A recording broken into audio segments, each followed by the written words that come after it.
It's time for a daily dose of cope, and I had to use the correspondent Chichi Kachiyama again because this face in this picture. I voted for you. Why is ICE taking my family? This is so necessary because, yes, these people literally voted for ICE to take their family members. Here we have the story of the Oliveira family. Daddy is a U.S. citizen. Children are U.S. citizens. Mama is not a U.S. citizen. But guess who Daddy voted for? Trump. Oh my God, I will vote.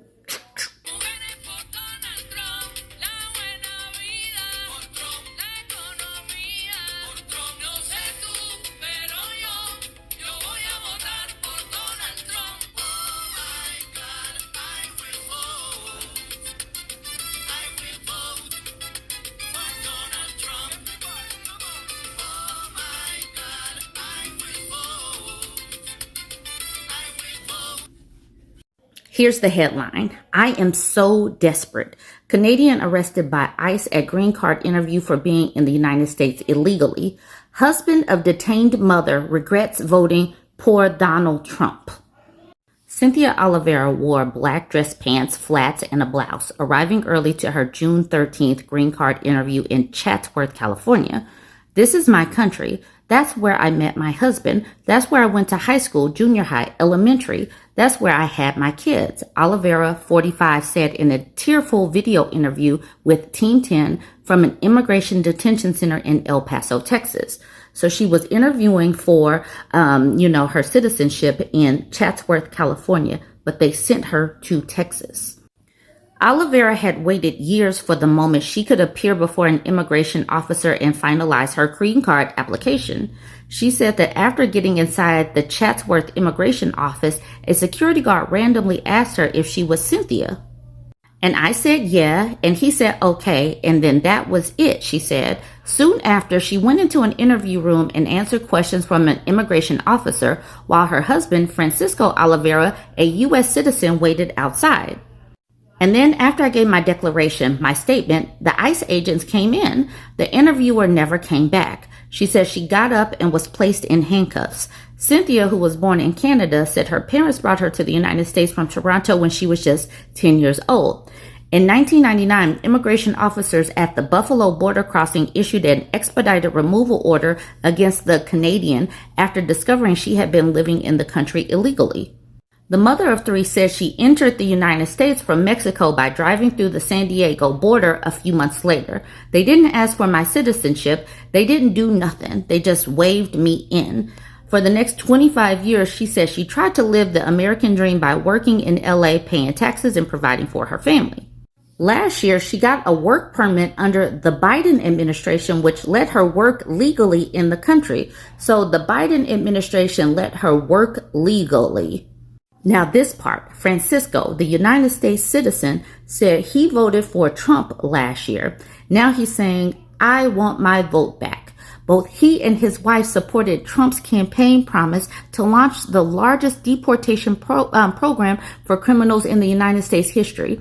Trump said bloody mass deportations. He said bloody mass deportations. He has said repeatedly he wanted to deport people, and he has repeatedly cast aspersions on brown-skinned people. Yet they supported Trump.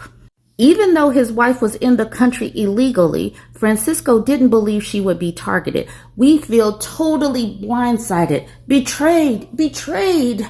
I want my vote back. It doesn't work like that, Francisco. Your wife was here illegally. She says she just came through because they waved her in. She knew that she wasn't legal. These people and the mental gymnastics that they do is mind-boggling to me. But he's talking about he wants his vote back. Oh well, do better next time and figure out how you're going to connect with your family wherever she is, wherever she lands. This story coming out of Texas is extremely sad, but it was predictable. It's predictable because Trump and his cuts to FEMA, NOAA, and the National Weather Service predicted that these people were going to die. It predicted that people in general were going to die and have issues getting the help that they needed to rebuild or do preventative measures. I know people are going to say, don't make this political, but this is absolutely political because these funding cuts were political. And we have talked about it. The people from the National Weather Service said it, that these cuts to FEMA, NOAA, and National Weather Service, especially right before hurricane season, were going to cost people's lives. And that is precisely what happens. So Kerr County, Texas, voted for the party that ran on government efficiency. NOAA cuts came to Texas. Now, after devastating flooding from the remnants of Tropical Storm Barry, County Judge Rob Kelly laments that we didn't know this flood was coming. And in the Leopards Ate My Face subreddit, they gave us the breakdown of the percentage of people that voted for Donald Trump, 76.8%. And then like 161 people voted for Chase Oliver and 65 people voted for Jill Stein. This is like these protest votes, the non-voters and the people that voted for Donald Trump helped this tragedy. This headline back in June tells the story. They should have seen this coming.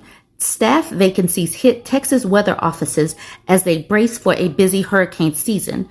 Houston's National Weather Service office has lost its head meteorologist amid a federal requirement to cut 10% of NOAA's staff.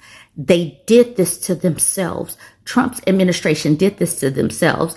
Do you think that he went to his social media to, give any kind of condolences to the people that lost their lives? Probably not, but I haven't checked his social media today. I usually do it in the mornings. I didn't do it today.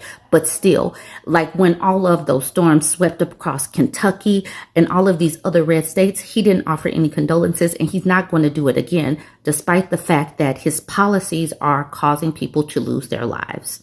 Hurricane forecasters express concern over NOAA job cuts impact. The jobs lost could impact the weather forecast you get at home. That is another headline. There were important cuts at the NOAA Aircraft Operations Center. Those are the folks who fly the P-4 aircraft and the G-4 aircraft that does hurricane reconnaissance for us, said James Franklin, who is the former chief of forecast operations at the National Hurricane Center. And recent job cuts have him concerned, especially after 2 flight directors and 1 engineer were reportedly let go. The data gathered by those pilots, typically every 6 hours when there is an active hurricane, is fed into computer models to increase forecast accuracy. But the impact of their firings have yet to be seen. We miss 4, 5, or 6 hours of rapid intensification. That means the warnings may not be adequate for the people along the coast. That's what scares me, Franklin says. So this was said back in June. But the thing is, too many people were so concerned with owning the libs, triggering the libs. And the libs were like, these people are going to cause their own harm, their own demise. But they were so concerned about triggering the libs. And so that brings us to present day. Kerr County judge withholds flooding casualty figures and updates on missing children. Children are missing because their summer camp got swept through with flooding, and they did not have a reporting system, a warning system that goes out that says, get to safety now. A flood watch issued Thursday afternoon estimated isolated amounts of 7 inches of rising water. That shifted to a flood warning of at least 30,000 people overnight. When asked about the suddenness of the flash flooding, Kelly says, we do not have a warning system and that we didn't know that this flood was coming, even as local reporters pointed to the warnings and pushed him for answers about why more precautions weren't taken. Rest assured, no one knew this kind of flood was coming. We have floods all the time. This is the most dangerous river valley in the United States. Yet they voted to gut the National Weather Service and fire people. I talked about this man yesterday, Malik Jones. He said, my president is in. Felons. Ain't no barriers to success, damn it. LOL. Congrats, President Donald J. Trump. So he is poor MAGA. He's disabled MAGA. He's also colored MAGA. He said this, it's so hard to be a Trump supporter when all of the people around me are hurting and I am a disabled man whose life is upended by all of these changes and instability by Trump, who I supported and tried to comfort those who didn't vote for him. I'm part of a rapid rehousing program of Oakland County, Michigan, who was waiting for the Section 8 voucher program, but I received a letter saying that I won't receive help after May 1st, being led to believe that it is Trump's and Elon's fault. I still hold out hope that all of this house cleaning in this administration will bring about something better. There's all that partying in the base, but there's none for me. And I promised people that Trump would be good for us, maybe homeless again soon. And that would probably make America great because that's what you voted for. Yay, being homeless again. Another reason why I don't give a damn about Malik, he's an active fan of Diddy. This is Derek Van Orden, Republican from Wisconsin. This man cheered and championed when Donald Trump's big, beautiful BS of a bill passed, but over 32,000 of his constituents could lose access to their health care. Over 34,000 of his constituents could lose access to their food assistance. 1,800 energy jobs in his district could be lost, and at least one rural hospital in his district could be lost. Losing a hospital is harsh. Losing food assistance is harsh. Losing healthcare access is harsh. But when this passed, the big, beautiful BS of a bill, Logical Luminary made this post saying 17 million people just lost healthcare. 18 million kids just lost school meals. 3 million Americans just lost food assistance. Derek Van Orden said, yes, like this is a win. He did quickly delete this post. You see, it's now black. It's gone. I also want to highlight for us all that Derek Van Orden is a Christian. This is on his About page on his website. Derek Van Orden is an American patriot, retired Navy SEAL, husband, father, grandfather, and Christian. And just like other Christians in this nation, so compassionate, so caring about the vulnerable and the needy, the elderly, the children, all of that. Oh my God. These people are so caring. It's like Christian love is just something else. It's just like, oh wait, they're the ones that don't give a gosh darn about the poor, about children, about elderly, about the veterans, despite the fact that this is a veteran. Wow. On July 3rd, they are celebrating their victory. They are slashing healthcare and food benefits for vulnerable populations. Like, yes, we just snatch food and healthcare from people. Victory, victory. Thanks to Congress, thanks to the Republican Congress. I'm putting that out there. We need to make sure that we keep the branding. This is on MAGA. This is on Trump. This is on Republicans because they have swept the board. They have Congress. They have the presidency. They have the judiciary. So yes, victory for the Republicans. So that's July 3rd that this passed, right? July 3rd. Keep that in your back pocket. On July 2nd, Derek Van Orden, the one who's like, yes, we just snatched healthcare from people. He was sending this letter to his governor. He says, Dear Governor Evers, I wanted to send you a follow-up note from our conversation yesterday. I cannot emphasize enough the importance of signing the proposed state budget into law without delay. As you are aware, timely enactment is especially critical this year due to the proposed increase in the state's provider tax, which must be effectuated before the anticipated signing of the One Big Beautiful Bill on or around July 4th.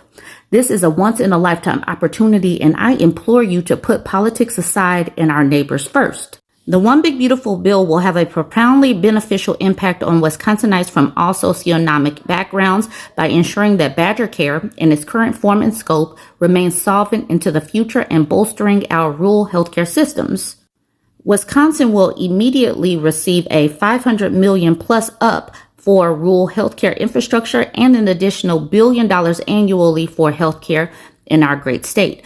Additionally, this bill protects SNAP for those most in need, prevents a 25% tax hike on Wisconsin families, makes the small business deduction permanent, and increases the 23% and it removes the death tax so our farmers can pass their land on to the next generation. Delaying the state budget enactment beyond July 3rd risks losing vital opportunities for the state's healthcare system and the Wisconsinites who rely on it. Healthcare and rural healthcare in particular is vital to us in Wisconsin. We cannot leave anything on the table. Please act swiftly to sign the budget and secure the provider tax increase in time to meet this critical federal deadline. I came to Washington to fight for those in rural Wisconsin. By voting for this bill, I will be doing just that. And I'm looking forward to working with the state senators, assembly members, and you to make sure our fellow Wisconsinites cannot just survive, but thrive. Forward. All the best. All right. It sounds like he is panicking a little bit. Why would you be panicking at the time where like all of this victory is happening? Yet because he knows what he is swiping away from his own constituents by signing the one big beautiful BS of a bill. He knows that rural healthcare is about to be impacted. He knows that his own constituents are about to be impacted. That's why he sent this hair on fire note on July 2nd and went ahead and voted for this mess. They know what they did to their own people, and they know that their own people are going to be hurt or expire at the hands of them. The lawmakers did this to their own constituents. I'm making this video for posterity's sake so that I can save it and you can save it and we can share it when MAGA starts blaming Democrats for all the shitty things that are happening in their lives. Today is July 3rd, 2025, and the One Big Beautiful Bill is about to be passed. And during this first year, very few people are going to be impacted, and MAGA is going to say that liberals were just being hysterical. But let's fast forward a few times. Let's start with the end of 2026, the beginning of 2027. This is when, as the bill was designed, the first wave of impact hits. Millions of people will lose Medicaid coverage and SNAP benefits. And this is also when hospitals and clinics will lose a significant portion of their Medicaid funding. And this is also when, due to the shitfuckery of this administration, Democrats will likely take control of Congress. And MAGA will therefore want to blame their loss of benefits on Democrats. Again, it's not the Democrats' fault. It's this stupid fucking bill. But maybe you're one of those who thinks that you're better than people on benefits because you don't need SNAP or Medicaid, so this isn't going to affect you. Wrong again. Let's fast forward to 2028 to 2032. This is when, as designed by the bill, the second and greatest wave of impact hits for all Americans, not just those on benefits. Remember those Medicaid cuts to hospitals and clinics? Well, because of those, they've had to increase their prices, and therefore, your insurance premiums have gone up, as well as your out-of-pocket costs. Oh, also, because of these cuts, several hospitals and clinics will have to shut down. So if you need care, the nearest care might be hours away. So if you, your child, your spouse, anyone you love might need emergency, life-saving medical care, that's hours away. And if they die along the way, you can just blame this big, beautiful bill. And I know socialized healthcare is terrifying because you hear about the long wait times to get in with specialists. But now that all these clinics and hospitals are closing, it could be months, even years before you get in to see someone. By that time, who knows where you'll be? What about the people who work for these hospitals and clinics that might get shut down? Do you have anyone in your immediate family who works for any of these? Well, you know those benefits that you're so damn proud of not having to take? You might need those.